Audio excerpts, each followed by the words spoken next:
এত সুন্দর কৃষ্ণ ভক্ত আগামীকালে 10 দিন হরিনাম দেবে। এত সুন্দর বৃন্দাবনের এত ভক্ত আপনাদের আমতলী বৃন্দাবন। আগামীকাল তো চলে যাব, আবার একটি বছর এসে আমার একটি বছর ঘুরে আসতে আসতে কারো ভাগ্যে মধুমালা কৃষ্ণ নামের বাজার পেয়েছে, আবার কারো ভাগ্যে নাও মিলতে পারে, আমার ভাগ্য না মিলতে পারে। তাই সকলকে নিয়ে আমরা তরিতে মথুরা বৃন্দাবনে যাব, সকলের বাসনা থাকতে হবে। তাই কি বলছে,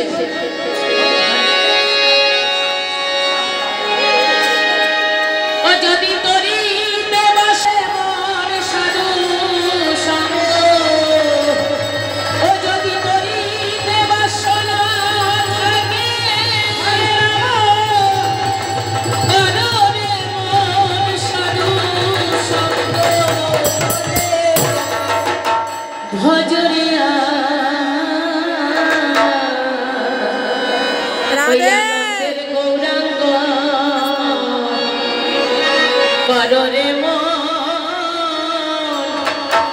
এই সাধু সঙ্গ, ভজরে ওই আনন্দের গৌরাঙ্গ। ও যদি তরিতে বাসনা থাকে, কররে মন সাধু সঙ্গ,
অন্তর খোলা।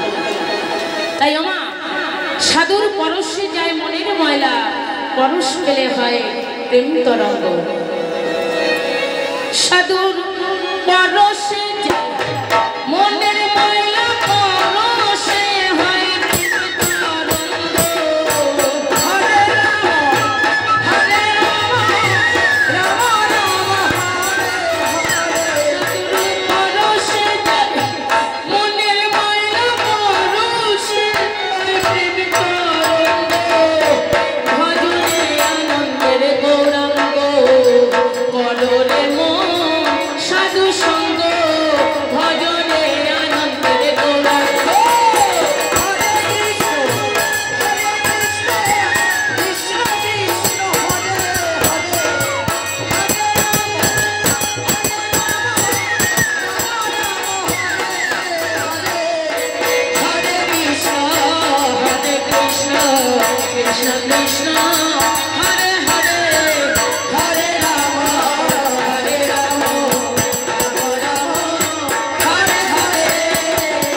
সকলে আনন্দের গৌরঙ্গে কিন্তু আমরা বসতে এসেছি। সত্যতে তার দাপর গলিতে যাগ যজ্ঞ ধ্যান তপস্যা সকল কিছু ছিল কলির যুগে। এই কলিযুগে শুধু দুটি বাহু তুলে তাকে ডাকলে পরে ভগবানকে যদি আমরা পাই, কেন দুটি বাহু তুলব না মা? জয় রাধে।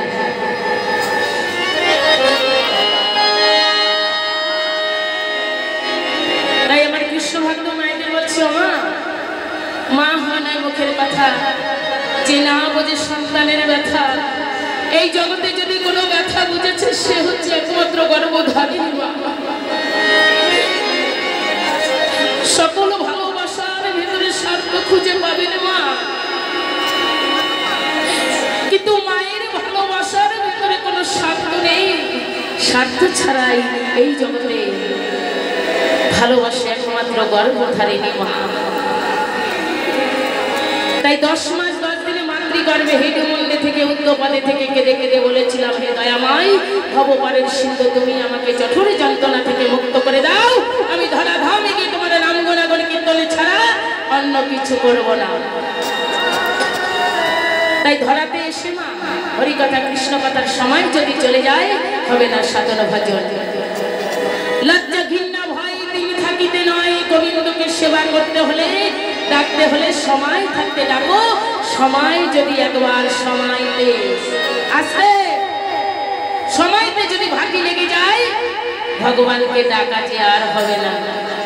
বেলা যদি চলে যায় ডাকলে হবে হবে জয় রাধে।